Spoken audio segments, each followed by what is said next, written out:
Hey, third grade, here to go ahead and review something that you learned yesterday and give you some more tips on how to become an even better reader as we go through every day in third grade. So, yesterday we learned how to check our own comprehension completely by ourselves with no teacher or mom or dad or grandma or grandpa, just by asking ourselves these three simple questions.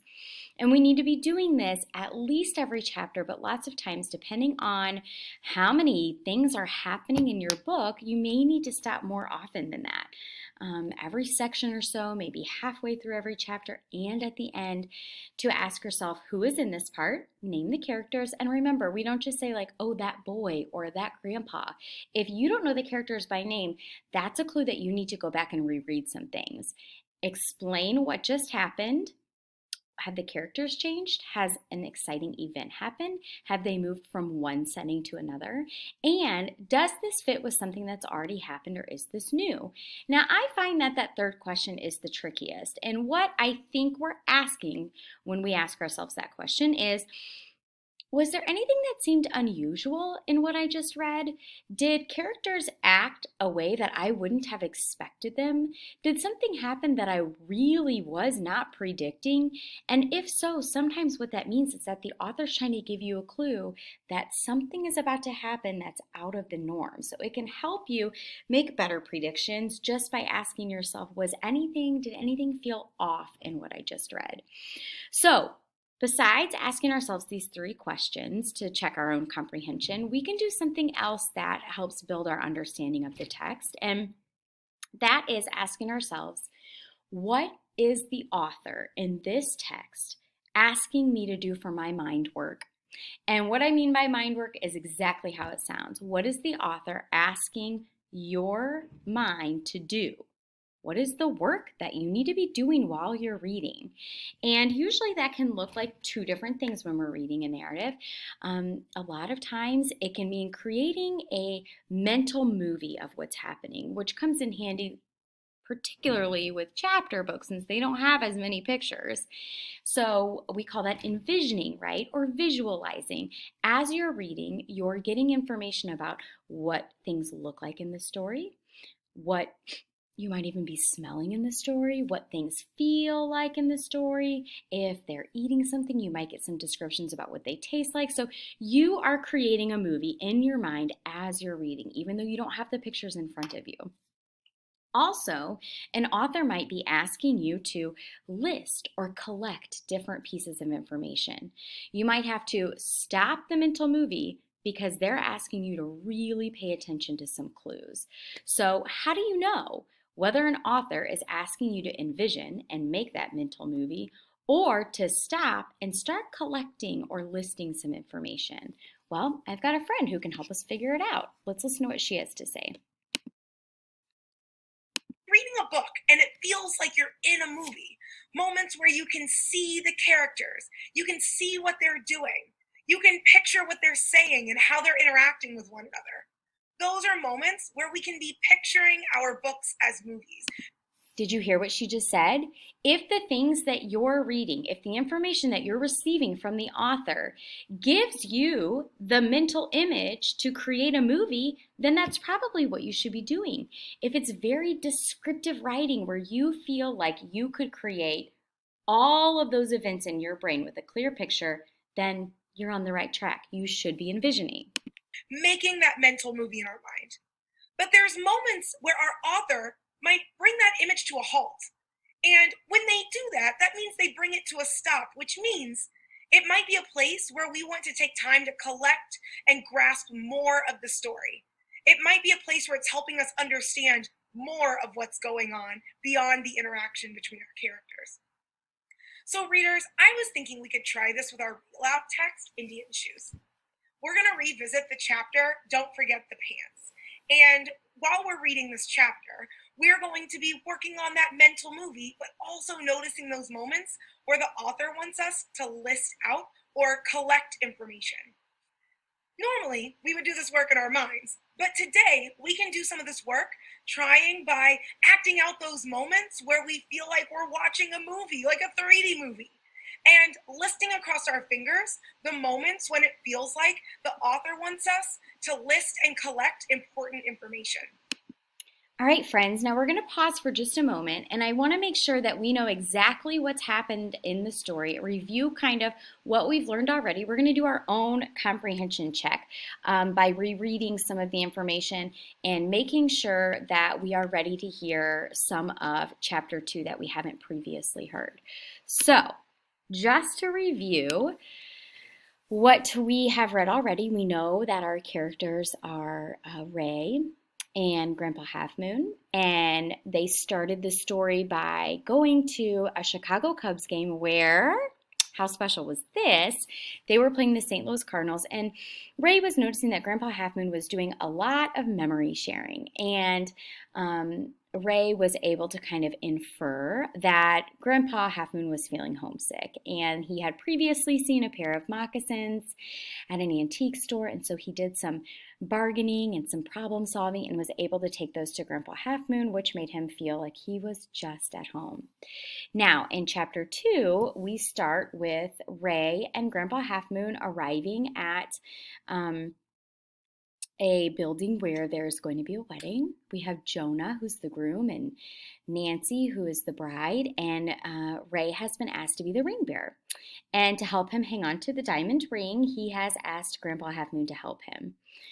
So, I'll take good care of it, Ray said, curling his fingers tight. He looked down at his fist and then handed the ring to Grandpa. I mean, we'll take good care of it. Jonah grinned, all bright blue eyes and dimples. I'd appreciate that, Jonah said. As it turns out, Nancy Lee remembered everything except a pillow to carry it on. Ray couldn't understand why he'd need a pillow to carry the ring. He'd been carrying things his whole life without a pillow. That's how it goes with weddings, Grandpa said, slipping the ring into his pocket. This or that always goes wrong. Now remember, yesterday this is where I said in my own comprehension check, Grandpa Half Moon hasn't talked earlier about things going wrong in a wedding. This doesn't seem to fit with what I've already learned about him. So I bet the author's trying to tell me something's going to happen. Ray and Grandpa Half Moon walked past a window framed in forest green velvet curtains, climbed a spiral staircase, strolled down a hallway with fuzzy burgundy wallpaper, and joined the groomsmen in an upstairs bedroom. A row of rented gray tuxes and crisp white shirts had been hung in the closet, and Grandpa pulled out the smallest sizes in each after handing Ray his belt, socks, and dress shoes. This'll look mighty handsome on you, Grandpa said, leaving on the plastic wrap. Ray headed toward the bathroom to get dressed for the wedding. Need any help, Grandpa called, shaking hands with the best man. Nope, I'll be okay. Nope, Ray said, I'll be okay. He'd already tried on the tux at the fitting, and Ray figured once he'd dressed, he could always ask Grandpa's expertise with the tie. He didn't want to look like a little kid in front of the groomsmen. When Ray shut the heavy door behind him, he was happy to find a full-length mirror on the back of it. In no time, he'd pulled off his Cubs t-shirt and neon purple sweatpants. He'd hooked the two hangers over the crystal doorknob and torn away the plastic covering his crisp white shirt. Before long, he had it on and buttoned straight. Ray thought he looked just fine in the shirt and his 2-day-old trim from Bud's barber shop. Feeling braver, he decided to take on the bow tie. The bow tie itself was already tied, and there was a little hook and a little loophole for fastening around the collar. Aha, Ray thought, I can do this. I won't even need Grandpa's help. Seconds later, Ray studied his reflection in the mirror, wearing the bow tie just right. Now it was time for the jackets and slacks. But when he slipped the gray jacket off the hanger, its matching pants were nowhere to be found. The second hanger was empty. Ray quickly pulled on the jacket, opened the bathroom door a crack, and called for Grandpa Half Moon.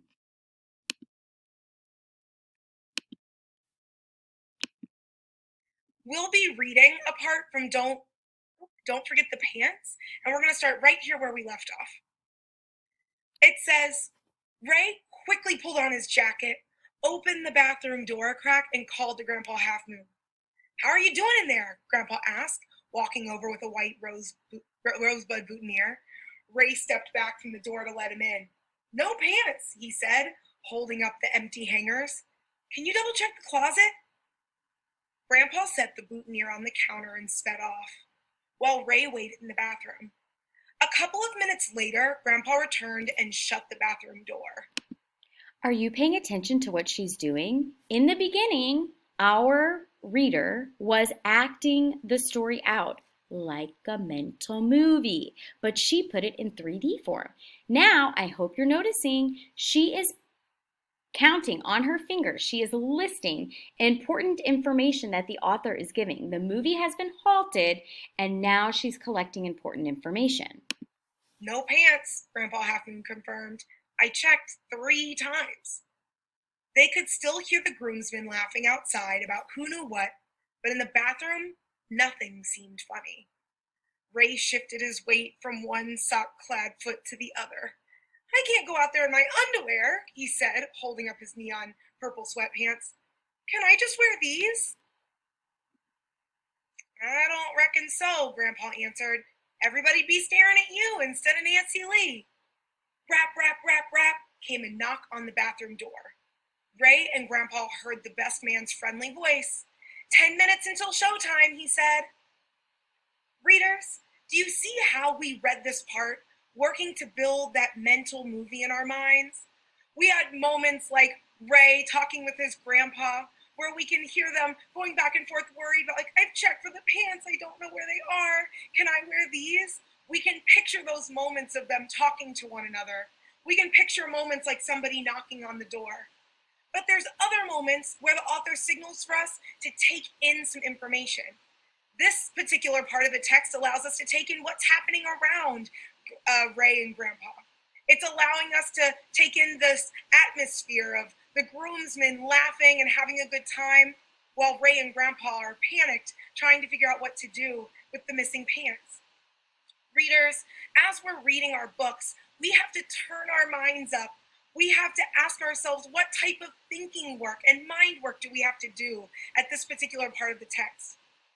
Readers, as you go off to read today, you won't only be pausing at the end of chapters or at the end of long chunks of text to give yourself comprehension checks. You'll also want to be thinking, what mind work is this text signaling for me to do? As you're reading, you'll be thinking to yourself, can I picture my characters? What are they saying? What are they doing? How are my characters interacting? But then I might also be noticing the moments when my author feels like they're signaling me to collect information to help me hold on to the story. Readers, go ahead and take the time now to set yourself up with a work plan. Set a goal for how many pages you'll read, how long you're planning to read. Give yourself a quick comprehension check, and then jump right into those pages. Off you go. One thing I want to remind you of that she said was the difference between what we learned yesterday, which is giving yourself a comprehension check at the end of a chapter or maybe halfway through a chapter, is different than asking yourself, what mind work is this text signaling me to do? Today's strategy is something you do continuously as you read through a story. We don't just do it every chapter or every section. It's your mind work that's happening all the time. Is the author giving me some information I need to collect so that I can stay in touch with the story?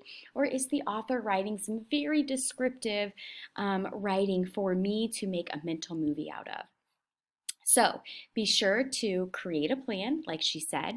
We're going to be setting some time aside for our independent reading, and then you're going to be practicing and sharing on an It's Learning assignment whether you notice that your mind work today falls under the envisioning mental movie, or if your mind work today while you were reading required you to collect some information and make a list. Good luck!